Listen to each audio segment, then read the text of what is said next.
Hello students, welcome to PCB club. I hope आप सब बहुत बढ़िया होंगे। तो ये आपका देखिए सेट 1 है, साइंस कंपार्टमेंट सीबीएसई 2025 का पेपर। तो इसके जो एमसीक्यू पार्ट है आपका सेक्शन ए, उसके हम लोग क्वेश्चंस का सॉल्यूशंस देख चुके हैं। तो इसकी आंसर की आपको जो वीडियो है इसका लिंक आपको डिस्क्रिप्शन में मिल जाएगा। तो आज के वीडियो में हम लोग देखेंगे जो हमारे क्वेश्चंस के आंसर्स हैं section B and section C के।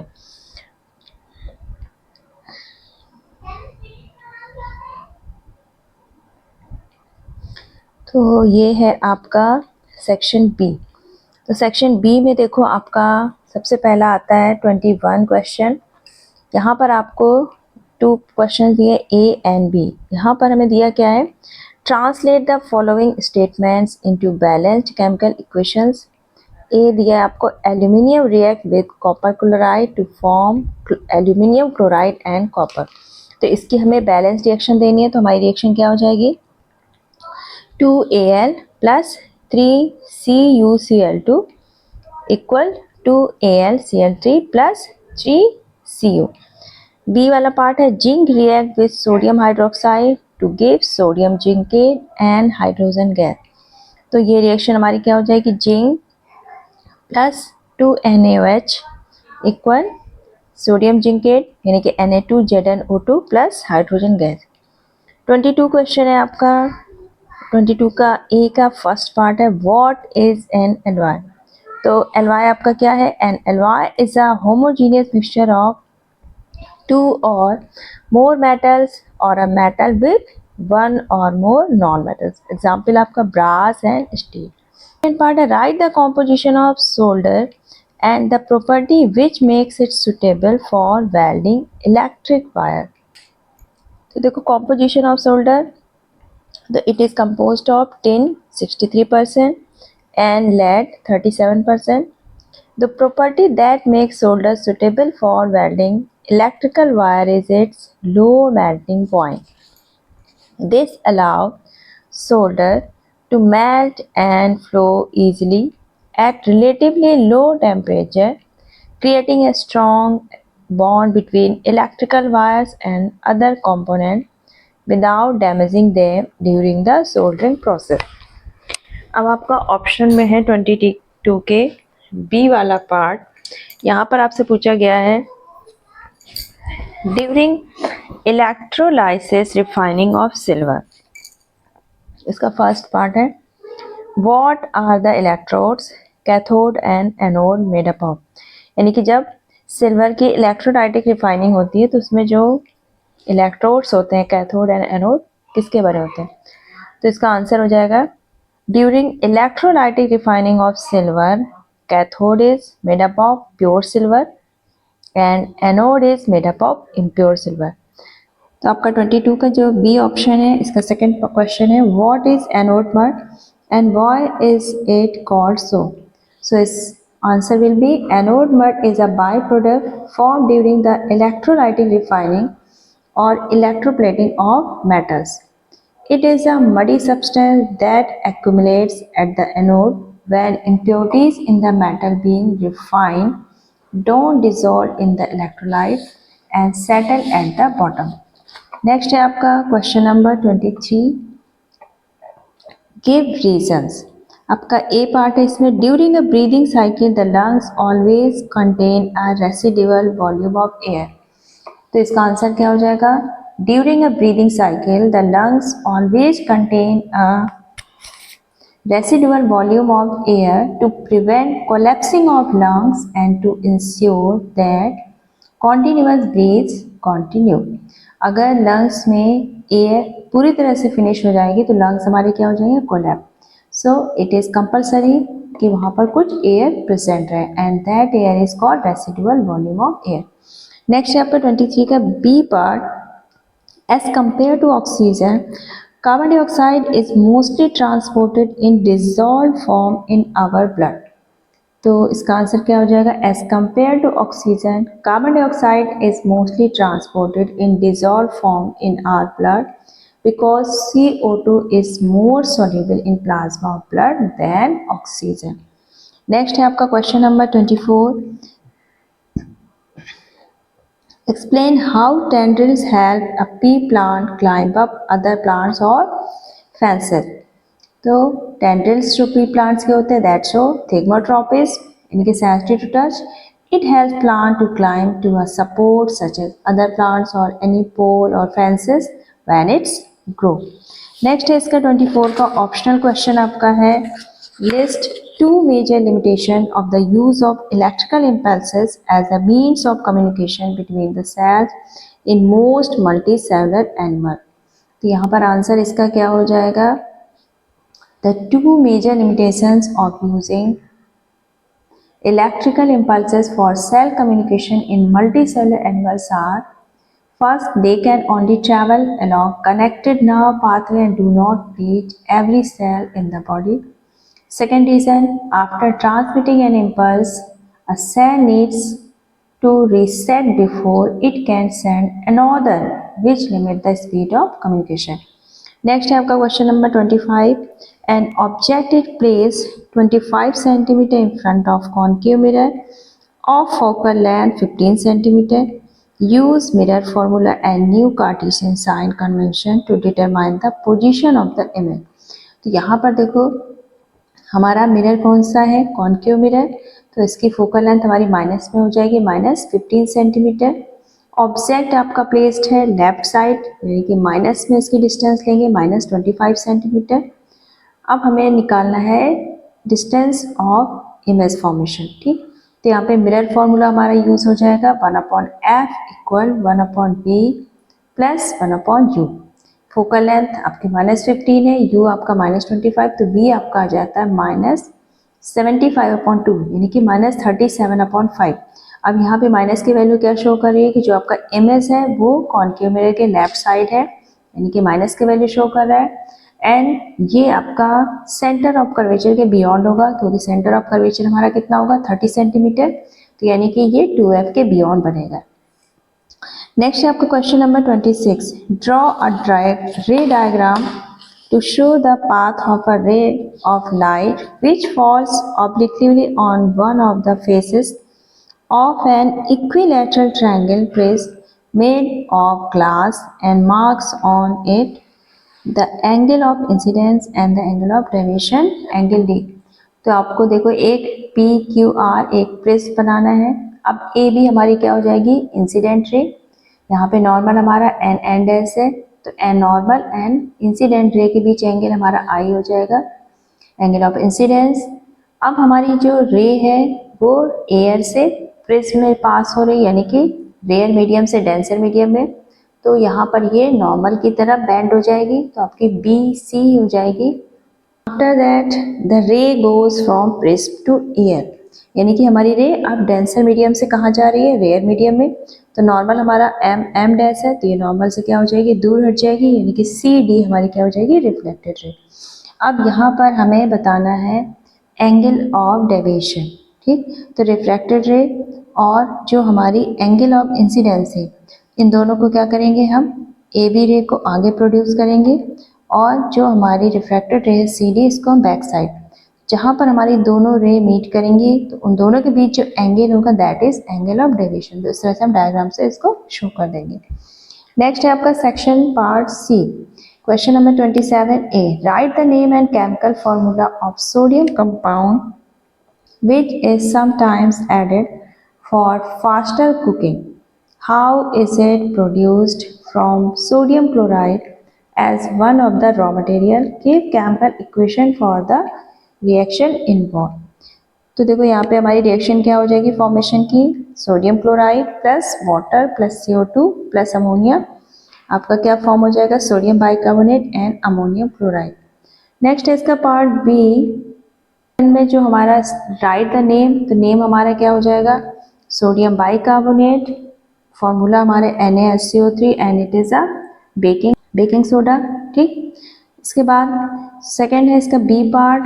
The compound mention in above A is also an ingredient of antacid. तो हमारा जो बेकिंग सोडा है that is alkaline in nature so it is used in antacid. And sodium hydrogen carbonate neutralizes the excess acid present in the stomach and relieves indigestion. इसलिए इसका use हम लोग किस में करते हैं, एंटासिड के कॉम्बिनेशन में। Question number 28, define a displacement reaction. Name a displacement reaction which is highly exothermic and has its use in joining railway tracks. Explain the process with a balanced chemical equation of the reaction that occurs. Displacement reaction, a chemical reaction where a more reactive element replaces a less reactive element from its compound. So the highly exothermic displacement reaction used to join railway track is thermite reaction. It involves the reaction between iron oxide and aluminium, producing molten iron that fills the gap between the railway track, creating a strong bond when it's solidified. तो thermite reaction हम इस तरह से लिख देंगे, Fe2O3 plus aluminium का बनेगा क्या, आयरन जो कि मोल्टन स्टेट पे होगा, plus aluminium oxide plus heat, ये हो जाएगा आपका आंसर। नेक्स्ट है आपका question number 29, right the end product of the breakdown of pyruvate in east sales and muscle cells and aerobic condition. तो देखो जो हमारा एंड प्रोडक्ट होता है पायरुवेट का ईस्ट में, that is ethanol and carbon dioxide, and this process is called fermentation. आपकी reaction क्या हो जाएगी, पायरुवेट यानी कि pyruvic acid 2 molecule in absence of oxygen, east में फर्मेंटेशन प्रोसेस के थ्रू आपका एथिल अल्कोहल के 2 मॉलिक्यूल, CO2 के 2 मॉलिक्यूल एंड ATP आपकी 2 ATP एनर्जी की फॉर्म में रिलीज होगी। In muscle cells of human, pyruvate absence of oxygen में lactic acid and 2 ATP energy provide करती है। नेक्स्ट आपका 29 का B part, anaerobic respiration, in which part of the cell does the above process take place. तो जो anaerobic respiration है that occur in cytoplasm of the cell. Next आपका question number 30, explain the process of translocation of food and other substances in the phloem of plant. तो देखो जो हमारा process of translocation of food and other substances in the phloem plant, तो यहाँ पर होता क्या है, जो शुगर फॉर्म हुआ लीव्स में, the sugar made in leaves is loaded into the sieve tubes of phloem tissue by using energy from ATP. Water now enters into sieve tubes containing sugar by the process of osmosis, due to which the pressure in the phloem tissue rises. The high pressure produced in the phloem tissue moves the food to all parts of the plant, having less pressure in their tissues. This allows the phloem to transport food according to the needs of the plant. 30 का B part, differentiate between xylem and phloem on the basis of following.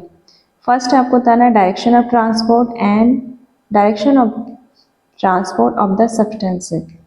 तो देखो हमारा xylem में क्या होता है, unidirectional होता है, यानी कि वाटर हमेशा अपवर्ड डायरेक्शन में फ्लो करता है, एंड फ्लोएम में आपका बाई डायरेक्शनल फ्लो होता है, यानी कि फूड आपका लीफ से रूट में भी जा सकता है और रूट में स्टोर होने के बाद वापस लीफ में भी जा सकता है अदर पार्ट्स में।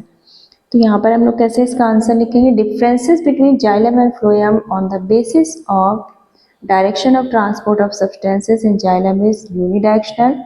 Upward the flow of water in xylem take place from root to the tip of shoot and leaves, and the transport of substances in phloem take place upward and downward bidirectional. It can flow substances from leaves to other parts of plants and from storage place of food to the other part of the plant and leaves of plant. Second, a major driving force involved in the transport. So, major driving force involved in the transport of water in xylem is transpiration pull, and force involved in transport of food in phloem is osmotic pressure. Next is the third, nature of the substances. Nature of the substance transported in xylem is water and minerals in liquid form, and the substance transported by phloem are food and minerals in the plant in the form of solution.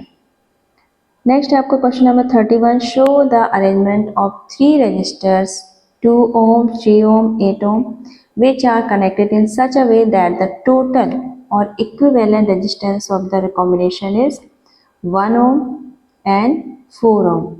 Justify your answer in each case.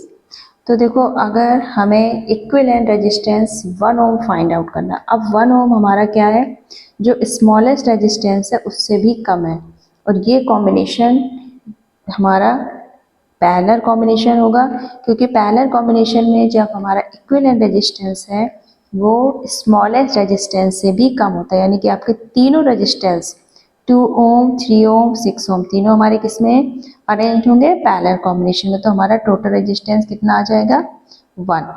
ठीक, तो parallel combination का जो total resistance निकालने का formula लगा देंगे, 1/R equal to 1/R1 plus 1/R2 plus 1/R3। Next है आपका इसका बी पार्ट, यहाँ पर हमें इक्विवेलेंट रेजिस्टेंस 4 ओम लाना है। तो सबसे पहले हम 3 ओम, 6 ओम को पैरेलल अरेंज कर देंगे। तो यहाँ पर हमारा पैरेलल कॉम्बिनेशन से इनका टोटल रेजिस्टेंस 2 ओम हो जाएगा।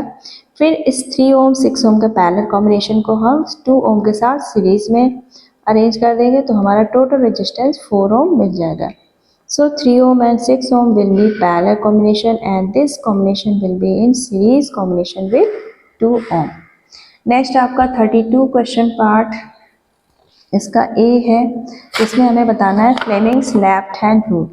So according to Fleming's left hand rule, hold the forefinger, the center finger and the thumb of your left hand at right angle to one another, यानी कि हमारी जो फोर फिंगर है, middle finger and thumb तीनों हमारे कैसे होने चाहिए, एक दूसरे के परपेंडिकुलर। फोर फिंगर हमारी डिनोट करती है direction of magnetic field, centre finger current को डिनोट करती है, एंड थंब आपका डिनोट करता है जो फोर्स हमारा लग रहा होता है वायर पे। ठीक, तो यहाँ पर जो हमारे सेकेंड पार्ट्स के क्वेश्चंस हैं, तो इसको हम डिस्कस नहीं कर सकते, क्योंकि यहाँ पर जो हमारा मैग्नेटिक फील्ड की डायरेक्शन है वो क्लियर नहीं है, क्योंकि यहाँ पर जो हमारा मैग्नेट्स दिया है, यहाँ पर इसके हमें जो north pole and south pole है वो क्लियर नहीं है, क्योंकि जो हमारी मैग्नेटिक फील्ड की डायरेक्शन है वो हमेशा कैसे होती है, नॉर्थ टू साउथ पोल। तो यहाँ पर हमें डायरेक्शन अगर नहीं पता चल पाएगी तो हम इसके आंसर डिस्कस नहीं कर सकते। तो अगर आपके क्वेश्चन पेपर में इसके डायरेक्शन क्लियर है तो यहाँ पे लेफ्ट हैंड थंब रूल के हिसाब से हम इसके आंसर्स बता सकते हैं। जैसे अगर आपका फर्स्ट क्वेश्चन है, what is observe when a current is passing from B to A, यानी कि हमारी करंट बी टू ए जा रही है अपवर्ड डायरेक्शन में, तो हम सेंटर फिंगर को अपवर्ड डायरेक्शन में शो करेंगे। ठीक, फोर फिंगर हमारा किसको दिखाएगा, हमारा magnetic field direction, and thumb का डायरेक्शन दिखाएगा कि हमारा किस डायरेक्शन में फोर्स लगेगा, और जिस डायरेक्शन में फोर्स लगेगा उसी डायरेक्शन में हमारी जो ये रॉड है एल्यूमिनियम की वो डिफ्लेक्ट होगी। तो इस बेस पे हम इसके आंसर सॉल्व कर लेंगे। तो आज के वीडियो में हमने जो इसके section B and section C parts के क्वेश्चन आंसर डिस्कस कर लिए हैं। नेक्स्ट वीडियो में हम इसके जो बचे हुए सेक्शंस है डी एंड ई, उसके क्वेश्चंस डिस्कस कर लेंगे। तो आप अपने क्वेश्चंस का सॉल्यूशन इससे मैच कर सकते हैं।